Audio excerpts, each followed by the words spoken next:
నమస్కారం.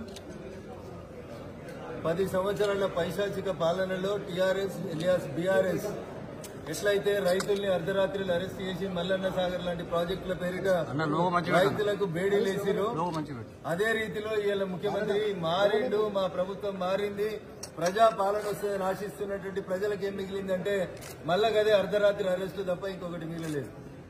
ఏమి మారనంటే ఒక రంగు పోయి 3 రంగుల జెండా వచ్చాను, కానీ రైతుల బతుకుల లోపల మాత్రం ఎక్కడ మార్పు రాలేదు. నిజంగా ప్రాజెక్టు కట్టాలనే ఆలోచన ఉంటే ఫార్మాసిటీ పేరిట గత ప్రభుత్వం ఎక్వైర్ చేసినటువంటి భూములని, ఫార్మాసిటీ పేరిట డెవలప్ చేసినటువంటి భూములని ఫార్మా కంపెనీలకు ఇవ్వకుండా పాత ముఖ్యమంత్రి, పాత టీఆర్ఎస్ పాలకులు ఏ తప్పులు చేసిరో, నేను గజ్వేల్కు ముఖ్యమంత్రిని, నేను సిద్దిపేటకు మంత్రిని, నేను సిరిసిల్లకు మంత్రిని ఈయన కొడంగల్కి తీసుకుపోయి కూడా పెట్టి, ఆయన గజ్వేల్కి గడా పెట్టుకుంటే ఈయన కొడంగల్కి కూడా పెట్టుకున్నాడు. ఆయన మల్లన్న సాగర్ గట్టి రాత్రిపూట రైతులను అరెస్ట్ చేస్తే ఈయన పారిశ్రామిక వాడ తీసుకొస్తా అని చెప్పి ఈయన రాత్రిపూట రైతులను అరెస్ట్ చేస్తా ఉన్నారు.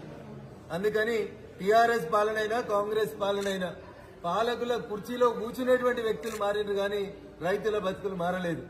ఆ రోజు మిర్చి అమ్ముకుంటామని పోతే ఖమ్మం మిర్చి యార్డ్ లోపల రైతులను అరెస్ట్ చేసి బేడీలేస్తారా అని రంకెలేసిన రేవంత్ రెడ్డి, మల్లన్న సాగర్ లో అర్ధరాత్రి పూట ఊర్లను ఖాళీ చేపిస్తుంటే వచ్చి 48 గంటలు అక్కడ నిరాహార దీక్ష చేసినటువంటి రేవంత్ రెడ్డి గారు ఈయన ముఖ్యమంత్రి అయిన తర్వాత లగిచర్ల సంఘటన తర్వాత రాత్రిపూట అరెస్టులు ఎందుకు కొనసాగిస్తారో చెప్పాలి.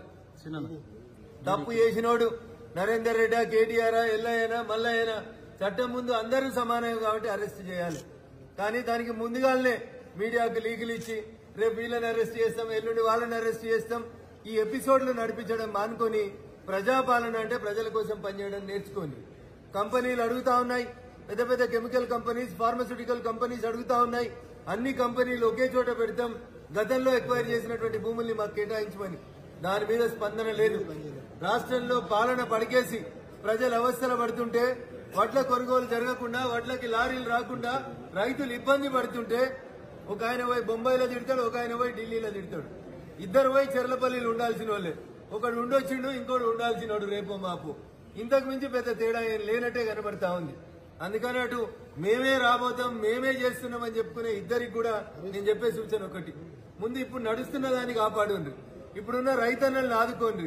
మూసీ పేరిట, హైడ్రా పేరిట వడ్ల కొనుగోలు జరపక, సన్న వడ్లు కొనుగోలు చేయక రైతుల్ని ఇబ్బంది పెడుతున్నటువంటి రాష్ట్ర ప్రభుత్వం ముంబైలో నువ్వు చేసేదేం లేదు, ఢిల్లీలో పోయి ఆయన చేసేదేం లేదు.